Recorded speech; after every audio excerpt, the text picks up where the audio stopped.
Remember I left Australia because I wanted some better balance. I knew that I'd done the right thing when I got here, and I went to the park with my son on a Wednesday at lunchtime, and I wasn't the only dad there. There was many dads. It's like, what is going on here? No chance in Australia that dad's there on a Wednesday at lunchtime. No chance. Maybe Sunday afternoon. Not even Saturday, because he's working 6 days a week. Yeah. So I don't know if that's a North thing or a whole of the Netherlands thing, but that's when I knew that I'd made a good decision. Okay. Yeah. I don't think I don't know if it's whether it's a Netherlands thing or like a North thing. Like I wonder if in the Amsterdam, if it's happening, the Randstad, I don't know if people have as much time if they're caught up more in the rat race than the people in the North. Yeah. Sure, but it's cool. Anyway. What's your opinion? What's your opinion about the rat race? I guess I was caught up in it. That probably contributed to me working more to have fancy cars that drove the exact same as my as a cheaper alternative, to have a house with more bedrooms than I needed because I've got one kid. If you buy more, you gotta pay for it, so you have to work more. So I think the rat race is ridiculous. I think it's I think you're trying to fill a triangle shape hole in your heart with square pegs. Yeah. And so you'll never find one that fits. And I love being here and being able to redefine myself. Like there were no expectations, there were no comparisons. You know, that was one of the best things about coming here. So I got to redefine. Start over. And focus on the things that mattered. My family, my health, my family, and taking care of my clients. It's cool. Because I even think that back in the day, wanting to be a community leader and an educator and inspirer, at one point shifted over to being about ego. I wanted people to know that I was doing those things instead of just doing them. It didn't start that way, but it shifted that way. So it was nice to get a reset. Yeah. After a few years, maybe of chiropractic, of your own chiropractic. No, it's probably just the last couple. When I wasn't the public figure, the internet sensation, that I thought that I was on the trajectory to meet. Yeah. I guess when I think back on that was more about ego and rat race than it was about helping, which is probably why it didn't work. Yeah. It's probably why it plateaued, because my why and my values were not quite there was a contradiction there. Exactly. Yeah. Yeah. So yeah, I don't like the rat race. No. It's so cool. Because of course we didn't ship everything over with us, right? We got a storage unit back home with most of the stuff in it. So we got to start again, and we got to be very minimalist. Actually, we didn't go out and buy fancy stuff. We went out and bought functional stuff. We we didn't buy things for the sake of it. Like, it's awesome being minimalist. Now we're still accumulating stuff like everyone does. But still, it's What is the reason that you left your stuff in a box in Australia? we were going to only be here for 2 years. Okay. So it was Temporary. Yeah, it was a bit too expensive to be shipping it over to then ship it back. So that was the main reason why. We still bought our own furniture when we got here because we wanted the house to feel like A new house. Home instead of someone else's house. But yeah, that was the main reason. And that we were supposed to stay for 2 years. We've already been here 3, and we'll probably stay another couple. We just bought a house, so. Oh. Yeah. Congratulations. Thank you. Well, it was a year ago, but Oh. but that wasn't on the cards when we moved here, of course. Okay. Yeah. So it's better than you imagined it to be? If I had my way, we're not going home. Okay. I love it here. My wife and son still see it as an adventure that will come to an end at some point. Yeah. But, anything could happen in the next 2.5 years. So we'll see. Fingers crossed. Yeah, we also keep our fingers crossed. So I was just thinking, who am I going to have to... All these new clients that will be coming to me from this podcast that's spreading across the Netherlands as we speak. Exactly. Yeah. I'm going to have to tell them all I'm leaving. Yeah. But the intention was at first to stay a couple of years and. Yep. Just get that adventure, tick that box, Mm. redefine myself, ourselves, and then head home. But back to that chiropractic point, by the way. Chiropractic is about the spine and nervous system. It's not about Matt treating my spine and nervous system. So it's really something I encourage with my clients from the start, that you're not here to see me. You're here to get checked. Mm-hmm. And it doesn't matter who does it, with what technique, as long as you walk out free of subluxation, you're a healthier version of yourself than when you walked in the door.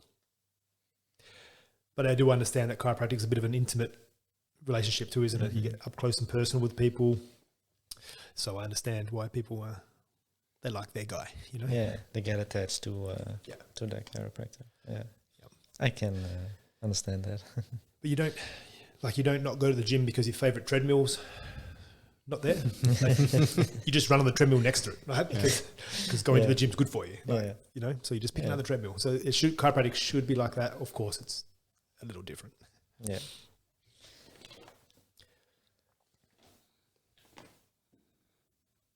So, What else you got? Yeah, I also want to talk to you about a little bit about children and the birth. Do you know anything about that? How is that going in these days, and maybe how should it be going? Well, once again, I think it's much better handled here in the Netherlands than in Australia. Okay. 98% of births in Australia are done in hospital settings. It's not really encouraged at all to have a home birth. Mm-hmm. Quite a lot of birthing here is done at home, which is really cool. Excuse me, guys, sorry. no problem. And the reason why it's really cool is because it's actually really safe to have a baby at home. I think it was either Canada or in the UK. Obstetricians and the hospital setting tried to make it to ban having a home birth, and they went to court. Mm-hmm. And in a court of law, they were able to prove that it was safer to have a baby at home than it was in hospital, Okay. as long as you weren't a high-risk pregnancy, Mm-hmm. of course, right? And I think the reason why is there's a lot less chance that there'll be any intervention. Birthing at home tends to be a lot more natural than if it's done in a hospital setting. In Australia, Yeah. a lot of, depending on the hospital you go to, you'll end up with an epidural and then a cesarean. Is it Kaizersnee? Keizersnee, yeah.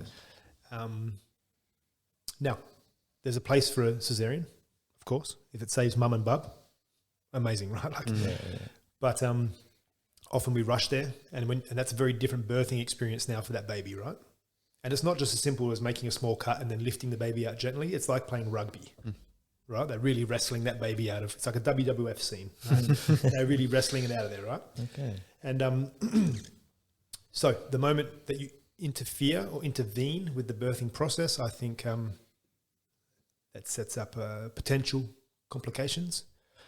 And in my opinion, there should be a chiropractor in the perfect world at every birth. And if not, the baby should get checked in the first 2, 3, 4 days of life to see if there's any blockadas. Because that's the first physical stress that baby will be placed under that could cause a blockada. 2 or 3 days after birth? Yep. Okay. I've adjusted babies in the birthing suite. So the baby's just been born, and I check mum and bub. Okay. Yeah. But how come it comes to that? When the baby is only a few days old, and it needs to be It adjusted. needs to be checked just in case it needs to be adjusted. Proactive. Being proactive. And the reason why is if the doctor intervened, then there's a chance that you caused a problem, Okay. a blockada.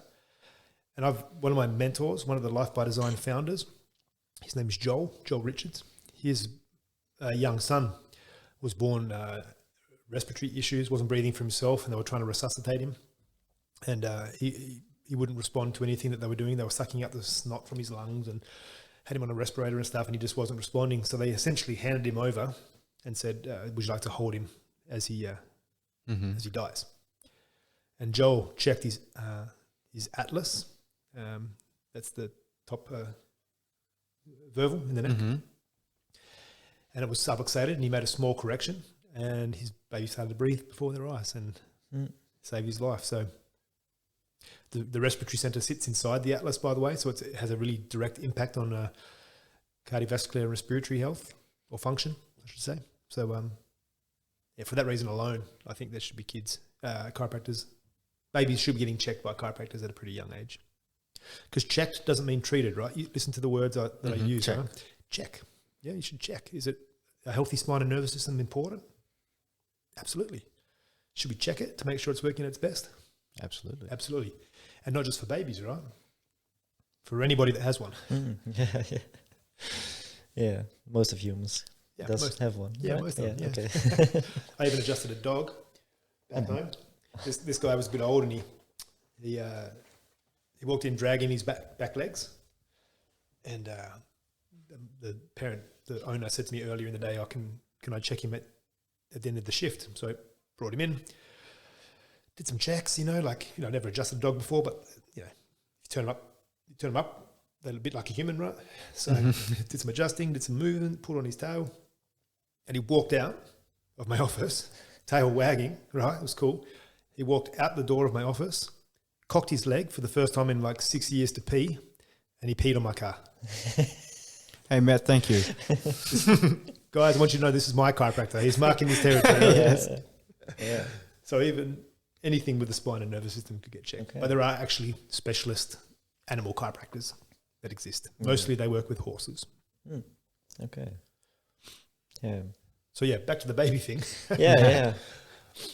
So intervention in the birth process, I think, It's always good idea. stressful. And quite often the Caesar babies, they have issues with the gehemelte, the roof of the mouth. Yeah. So they have attachment issues. They kind of attach to the boob, and they get too much air coming in, and so those babies are often very buikkrampjes and spugen and very overprickled very easily because they're finding everything in life difficult, even eating, right? Yeah. Which they don't have much to worry about except for eating, pooping, sleeping. So one of the three things they do best doesn't go so well. It makes sense that the kid might be a bit prickled. So for all the parents out there that have prickled babies, a bit upset, bring them in for a check. Maybe it helps. Yeah. Yeah, I've watched you adjust a baby, and it's very, very, good to see, and very, I can't get the word. Also very different, right? Yeah, very different. There's no botkraken for a baby. Just so you know. No, but what can you do? It's the same. Just to check, but you can't adjust, or Yeah, it's an adjustment. It's just a low force mobility adjustment. So it's more of a movement pattern. There are some adjustments with pressing and pushing, but no high velocity moves. no. That's my preference anyway. Yeah, it's really cool. Perhaps a bit personal, if you don't want to say, you don't have to. But was your son born at home or in a hospital? In a hospital. Okay. And how was that experience for you? Well, as a father, it was pretty amazing. I was so in disbelief when my mother-in-law asked me what his name was. I didn't want to tell her because I was like, if I tell you, then this is real. Like this just happened, right? And that was pretty surreal. My wife had to have a epidural. The labour was quite long, and there was some suction involved. So Ari, my son, got his first adjustment when he was 10 minutes old. Okay. He also had some respiratory difficulties that they got a bit better after an adjustment, which was cool. Not the same as Joel's story, but still pretty cool. But yeah, pretty life-changing, as you can imagine, but only for very good reasons. Yeah. And for your wife, was it like a birth with, so to say, lots of screaming and pain? And No, she was a bit of a trooper. She was tough. It was long, so by the time she had to have the epidural, she was pretty exhausted. So the problem with an epidural, And the reason why my son probably needed a vacuum was because when you lay on your back, which you have to with an epidural, now your heiligbeen, your sacrum, it can't drop out of the way because you're laying on it. So now the space for the baby to come out is typically smaller. So assistance was needed. My wife's also quite a small girl. Her twin sister had to have a Caesar because the baby got stuck. So that maybe there was a bit of that going on as well. But I do believe that the giving birth on the back because of the epidural had an impact on the birthing process. Not that we can judge men because we're men. We don't give birth. So it's the lady's birth plan. And my advice to the mums out there, though, is if you have a birth plan, make it a birth concept or a birth idea. Because I've seen too many women get depressed because things didn't go the way they wanted to, because they were not very flexible. They didn't know where to go next if things didn't quite work out the way they do. And sometimes that happens, of course. Yeah. At the end of the day, as long as we get a healthy, happy baby, Of course. and a healthy, happy mum, then the baby can get checked. So, Yeah. Well, the reason I asked is because, like, I think most of the people, we see birth as a lot of screaming and pain and perhaps blood, whatever. But if you listen to other women who had a birth at home or in water, yeah. it was way less painful. It was they like turned into like a bit of introspect or something, Yeah. and just it all went naturally, organically. It just some kind of flow. Yep. Just no pain. Well, I think there was pain, but less pain than when a child was born in a hospital. Yep. There was a obstetrician not that long ago. We were giving women chloroform. We were knocking them out for their labour, the befalling, because it was such a scary, almost like a disease, a pathology, right? It was such a scary thing, and the only way women could handle it was if they got knocked out. And this one doctor wrote a book because he said, one lady said to me, I'd prefer not to. And then she had this wonderful experience and she had a baby boy, and he was like, oh, maybe it's not scary. He did some research and he found that there's actually a fear-pain pathway in our brains. So you get more sensitive to pain when there's a perceived threat or if there's fear associated with it. So when we made having a baby scary, it was normally associated with more pain. When we made it a pleasurable, wonderful, meditative, calming experience, women enjoyed the experience. Yeah. I'm not sure I can use the word enjoy, but I guess enjoy. Yeah. So yeah, and that just applies to lots of things though, not just having a baby, right? Fear pain pathway. A lot of people with chronic pain have such a fear or an unhealthy relationship with their body that they perceive things very differently than you and I. Touching them on their shoulder is uncomfortable. It's painful when it shouldn't be, because they've got so much fear attached with their bodies. So it's very interesting, that one. I think that's just a small part of what fear can do to our body and our mental well-being. But it ties in again, doesn't it? If you didn't research befalling, having a baby, so there was not clarity around the experience, they might be more fearful, right? You can apply that to every element of our life, right? If you ask why or where did you read that, can have a copy, and you educate yourself, then I'm sure life becomes a joyful one, like Ayn Rand says. Instead of a fearful existence, it becomes pleasurable. Yeah. Because we empower ourselves with knowledge. And I think that's what we're doing here as well. Yeah. Empowering ourselves with your knowledge. Yeah. I also think cool. that's why maybe some women are scared to have the baby at home, because maybe the hospital is safe, and if there is complications, then they can act quickly. But if you research on the home birth, then you see a much better experience than at the hospital. Some even call it traumatic experience at the at the hospital. And I agree. Definitely. yeah, Power is knowledge. I mean, knowledge is power. yeah. Knowledge in action is power. Yep. Exactly.